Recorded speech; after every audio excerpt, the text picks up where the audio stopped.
Imagine waking up in the middle of the night to the sound of metal scraping against concrete, stepping outside barefoot, and realizing your most prized possession is gone. That cold, hollow feeling in your chest, that's exactly what James Smith felt the night his rare 1969 Ducati Scrambler vanished from his driveway.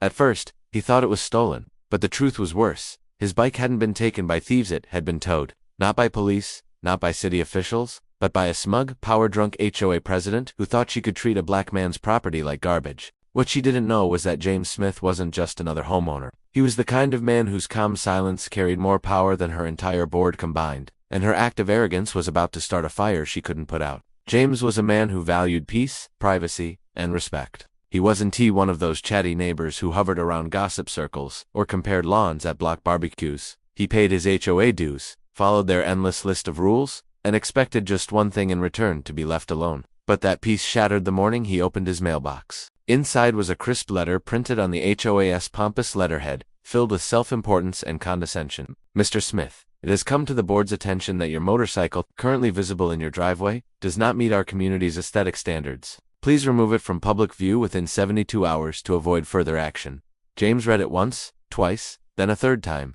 By the third, his calm expression shifted into quiet fury.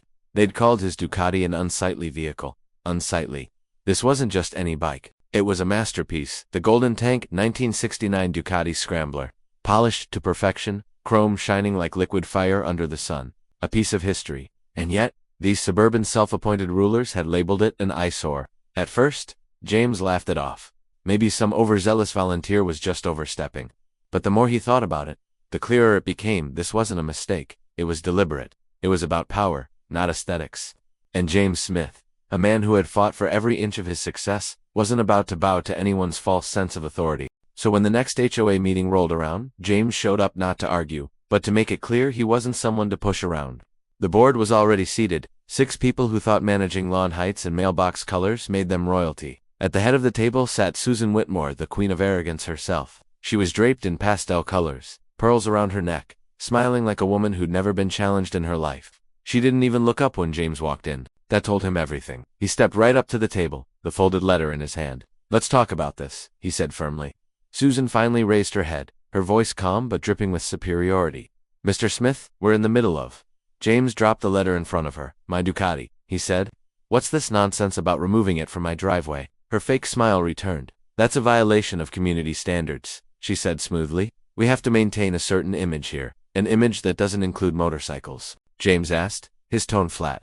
"We're protecting property values," she said with rehearsed confidence. James almost laughed. He'd sat in corporate boardrooms with billion-dollar executives, and he recognized manipulation when he saw it. This wasn't about property values, it was about control, Susan's control. He could have ended it there. He could have rolled his Ducati into the garage, swallowed his pride, and gone on with life. But James wasn't that kind of man. He leaned in slightly and said one word that changed everything. "No." The word hit the room like a spark in a gas leak. The board shifted in their seats. Susan's smile cracked for just a second. "You refuse to comply?" she asked, trying to sound composed. "That's exactly what I'm saying," James replied. Her eyes narrowed. "Then further action will be taken." James smiled. "Try it. Have you ever been threatened by someone who thought their title made them powerful? What would you do if a neighborhood committee tried to intimidate you into hiding your own property just to feed their ego? Before we go deeper, tell us where you're watching from in the comments below. And if you believe standing your ground, ISNT, Defiance, hit Dignity, hit that like button, and subscribe to Story Arc, because this story shows what happens when arrogance picks the wrong man to challenge. That night, James went to bed uneasy. He didn't trust Susan's type people who smiled while scheming. And sure enough, his instincts were right. In the middle of the night, he was jolted awake by a sound that didn't belong. Metal scraping against concrete. For a moment, he thought it was a dream. Then came the gut-clenching realization something was wrong. He rushed to the window, and his heart stopped. The driveway was empty, his Ducati was gone.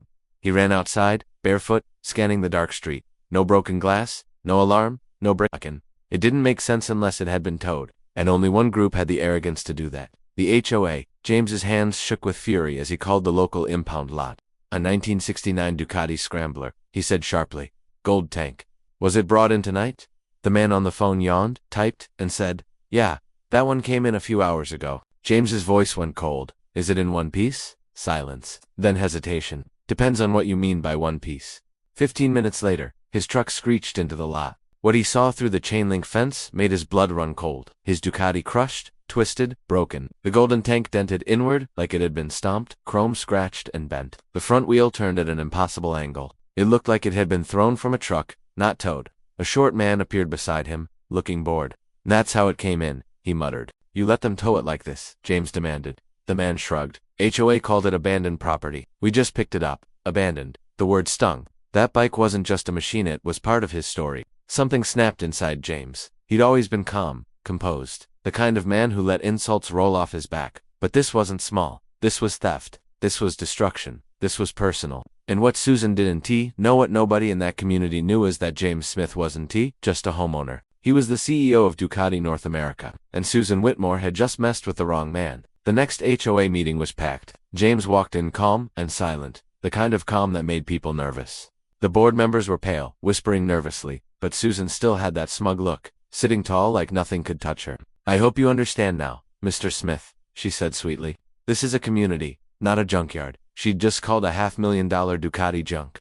James smiled, slow and cold. "Oh, I understand perfectly," he said, then turned and walked out. He didn't need to argue. He didn't need to shout. The real fight was already underway.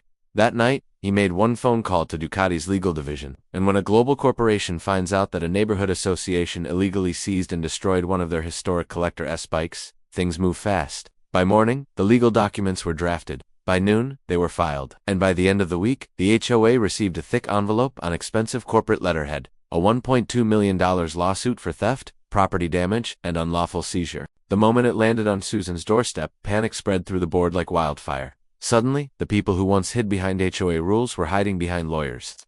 Emergency meetings, screaming phone calls, finger-pointing, but there was no escaping what they'd done. Susan had crossed the wrong man.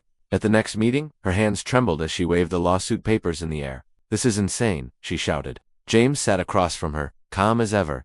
"I don't know, Susan," he said evenly. "Seems fair to me. My junkyard bike was worth more than your house." Her face turned red, because it was true. When the court ruled, the judgment was brutal, $1.2 million in damages. The HOA was fully liable. The only way to pay it: sell Susan's house.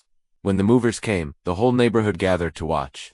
People cheered quietly as her designer furniture was carried out. The queen of the HOA was dethroned. But James wasn't done. He bought her foreclosed house himself, not out of spite, but for something poetic. He turned it into the Ducati Heritage Gallery, a small museum dedicated to the beauty and history of the brand. And at the center of what used to be her living room, stood the restored 1969 Ducati Scrambler, rebuilt, gold-plated, shining brighter than ever. A reminder that arrogance has a price. If you believe what happened here wasn't just justice, but poetic payback, then hit that like button, and subscribe to Story Arc. Because sometimes the real victory isn't in winning the fight, it's in showing them exactly who they underestimated.